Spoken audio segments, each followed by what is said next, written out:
ಹರಿದು ಬಾ ತಾಯಿ ಅರ್ಕಾವತಿ ಬೆಂಗಾಡ ಗಂಗಮ್ಮ ಭಾಗೀರಥಿ. ಹರಿದು ಬಾ ತಾಯಿ ಅರ್ಕಾವತಿ ಬೆಂಗಾಡ ಗಂಗಮ್ಮ ಭಾಗೀರಥಿ. ಹರಿದು ಬಾ ತಾಯಿ ಅರ್ಕಾವತಿ ಬೆಂಗಾಡ ಗಂಗಮ್ಮ ಭಾಗೀರಥಿ. ಬಾಗಿನ ಕೊಟ್ಟೇವು ಬೆಳಗಿ ತಂಬಿಟ್ನ ತನಿಯನ್ನ ಎರೆದೇವು ಬಸಿದ ಬೆವರನ್ನ. ತನಿಯನ್ನ ಎರೆದೇವು ಬಸಿದ ಬೆವರನ್ನ. ಹರಿದು ಬಾ ತಾಯಿ ಅರ್ಕಾವತಿ ಬೆಂಗಾಡ ಗಂಗಮ್ಮ ಭಾಗೀರಥಿ. ಹರಿದು ಬಾ ತಾಯಿ ಅರ್ಕಾವತಿ ಬೆಂಗಾಡ ಗಂಗಮ್ಮ ಭಾಗೀರಥಿ.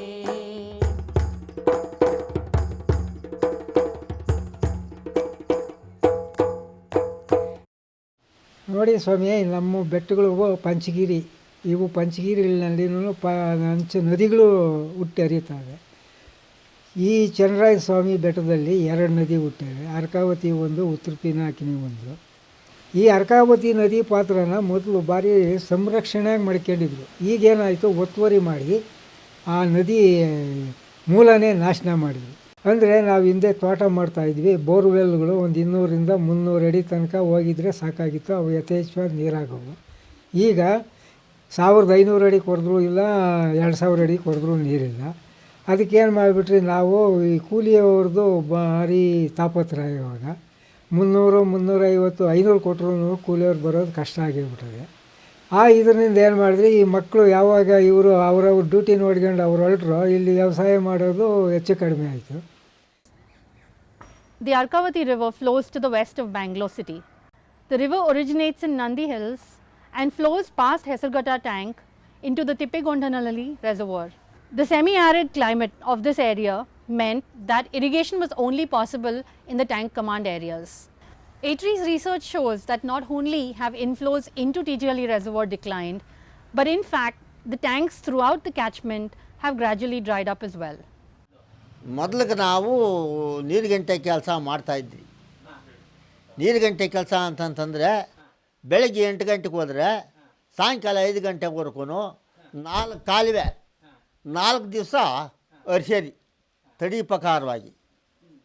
ಕೊನೆಗೆ ಯಾವುದು ಮಾಡಿದ್ವಿ, ಅಲ್ಲಿ ನೀರು ಅಲ್ಲಿ ಡಿಪಾರ್ಟ್ಮೆಂಟ್ ಆಗೈತು, ಇವಾಗೆಲ್ಲ ನೀರು ನಿಲ್ಲಿಸಿಬಿಟ್ರವ್ರೆ. ಅದಕ್ಕೋಸ್ಕರವಾಗಿ ಏನೋ ಊರಾಗಿನ ಕೆಲಸ ನೋಡ್ಕೊಂತ ಇದ್ದೀರಿ. ಖಾಲಿಯಾಗಿ ಏನು ಬೆಳೆ ಇಲ್ಲ, ಎಲ್ಲ ದೀಪ್ಲಿಸ್ ಕಟ್ಟವ್ರೆ. Deep roots allow eucalyptus plantations to access rainwater as it moves through the soil column long after the monsoon. In effect, eucalyptus plantations reduce how much rainwater recharges deeper aquifers.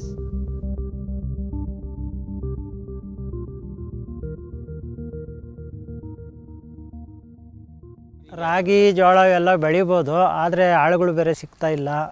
ಒಂದು ಆಳು 300 ರೂಪಾಯಿ, ಹೆಣ್ಣಾಳು ಗಂಡಾಳು 400, 450 ಕೇಳ್ತಾರೆ. ಅಪ್ಪಿತಪ್ಪಿ ಮಳೆ ಹುಯ್ದು ಬೆಳೆ ಆದರೆ ಒಂದು ಬಚಾವಾತಾರೆ, ಇಲ್ಲಾಂದ್ರೆ ಅದೆಲ್ಲ ತಲೆ ಮ್ಯಾಗೆ ಬರ್ತದಲ್ಲ. ಅದರಿಂದ ಸುಮ್ಮನೆ ಯಾಕೆ ಅಂದ್ಬಿಟ್ಟು ಎಲ್ಲ ಇಪ್ಪಿ ಸಿಕ್ಕಿ ಎಲ್ಲ ಫ್ಯಾಕ್ಟ್ರಿ ಕಡೆ ಹೋಗ್ತಾವ್ರೆ ಜನ. Rainfall and temperature alone could not explain the disappearance of surface water in TGLE catchment.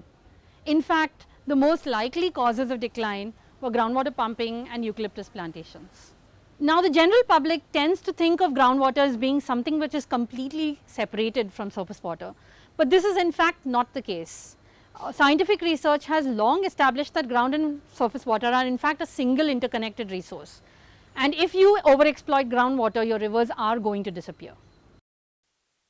ಅದೇ 4 ಸೈಡು ನೀಲಗಿರಿ ಇಕ್ಕವ್ರೆ, ಸೆಂಟ್ರಲ್ಲಿ ಬೆಳೆ ಆಗಲ್ಲ, 20-30 ಅಡಿ ಒಂದು ಸೈಡ್ ಹೋಗ್ತದೆ.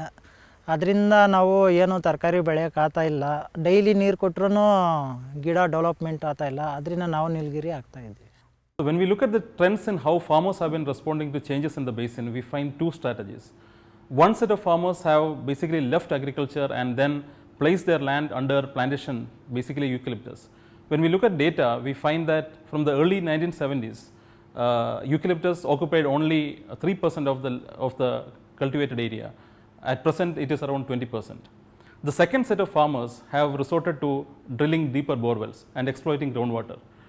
So they could only justify their additional investment by resorting to horticulture and other activities.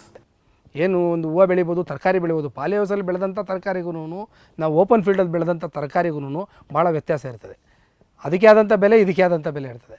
ಅದು ಅಲ್ಲದೆ ಈ ಡ್ರಿಪ್ಪನ್ನು ಉಪಯೋಗಿಸೋದ್ರಿಂದ ನಮ್ಮ ನೀರಿನ ಬಳಕೆಯನ್ನು ಸಹ ಕಡಿಮೆ ಆಗ್ತದೆ, ನೀರಿನ ಅನುಕೂಲ ಆಗ್ತದೆ.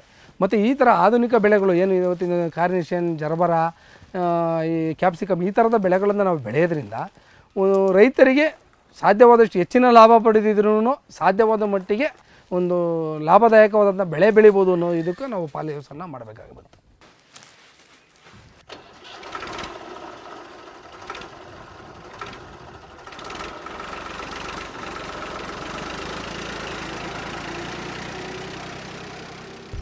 ನಮ್ಮ ತಂದೆಯವರು ಬೋರ್ ಹಾಕ್ಸಿ 30 ವರ್ಷ ಆಯಿತು. 30 ವರ್ಷದಿಂದ ಒಂದು ಬೋರ್ವೆಲ್ ಇತ್ತು, ಒಂದು 5 ವರ್ಷ ನೀರು ಹೊಡಿತು. 180 ಅಡಿಯಲ್ಲಿ ನೀರು ಸಿಕ್ಕಿದ್ದು. ಆಮೇಲೆ ನಾವು ದೊಡ್ಡವರಾದಮೇಲೆ ನಾವು ಬೋರ್ ಹಾಕ್ಸಿದ್ರಿ. ಒಂದು ಬೋರ್ವೆಲ್ಲಲ್ಲಿ 500 ಅಡಿಗೆ ನೀರು ಸಿಕ್ತು. 2002ರಲ್ಲಿ ಬೋರ್ ಹಾಕ್ಸಿದ್ದು 500 ಅಡಿಗೆ ನೀರಾಯಿತು, ಒಂದು 2.5 ಇಂಚ್ 3 ಇಂಚ್ ನೀರು. ಅದು 2 ವರ್ಷ ಬಂತು, ಅದು ನಿಂತೋಯ್ತು. ಆಮೇಲೆ ಇನ್ನೊಂದು ಬೋರ್ ಹಾಕ್ಸಿದ್ರಿ, ಮತ್ತೆ ಬೋರು 700 ಅಡಿ ಬೋರ್ ಹಾಕ್ಸಿದ್ರಿ. 740 ಅಡಿ ಹಾಕ್ಸಿದ್ರಿ. 740 ಅಡಿಲಿ ಅದು ಒಂದು 2.5 ವರ್ಷ ಬಂತು, ಅದು ನಿಂತೋಯ್ತು. ಆಮೇಲೆ ಮತ್ತೆ 2004ರಲ್ಲಿ ಹಾಕ್ಸಿದ್ರಿ. 2004ರಲ್ಲಿ 1200 ಅಡಿ ಹೋಯ್ತು, 1.5 ಇಂಚ್ ನೀರು ಬಂತು. ಅದು ಈಗ ತಕ್ಕ ಮಟ್ಟಿಗೆ ಓಡ್ತಾಯಿದೆ. ಇನ್ನೊಂದು ಬೋರ್ವೆಲ್ ಹಾಕ್ಸಿದ್ರೆ ನೀರು ಸಾಕಾಗಲ್ಲ ಅಂದ್ಬಿಟ್ಟು ಅದು ಬೋರ್ವೆಲ್ 1207 ಅಡಿ ಅದು ಒಂದು ಫೇಲ್ ಆಯಿತು. ಹಿಂಗೆ ಬೋರ್ವೆಲ್ ಹಾಕ್ಸ್ತಾ ಬಂದು ಈ ವ್ಯವಸಾಯ ಮಾಡೋದೇ ಸಿಕ್ಕಾಪಟ್ಟೆ ಕಷ್ಟ ಆಗ್ಬಿಟ್ಟೈತೆ.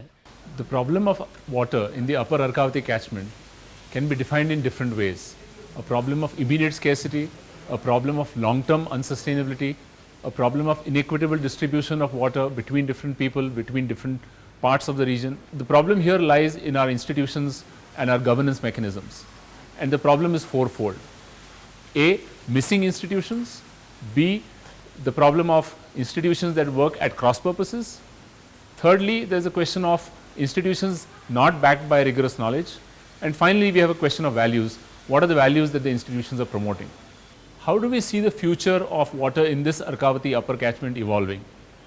Clearly, the expansion of Bangalore and other towns is not going to stop. It's going to continue to happen.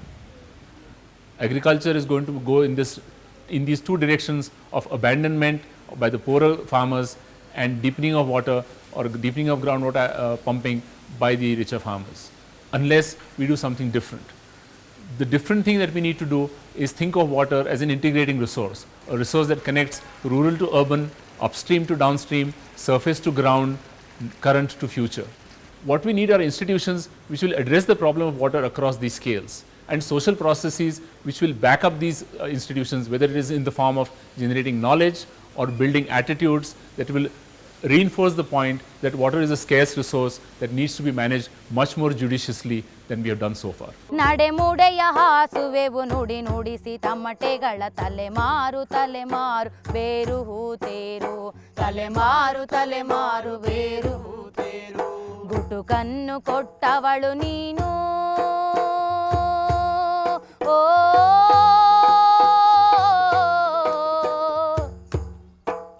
ಗುಟುಕನ್ನು ಕೊಟ್ಟವಳು ನೀನು ಹಸಿರ ಸಿರಿ ಹೆಸರೇನೆ ನೀನು ಹಸಿರ ಸಿರಿ ಹೆಸರೇನೆ ನೀನು ಹರಿದು ಬಾ ತಾಯಿ ಅರ್ಕಾವತಿ ಬೆಂಗಾಡ ಗಂಗಮ್ಮ ಭಾಗೀರಥಿ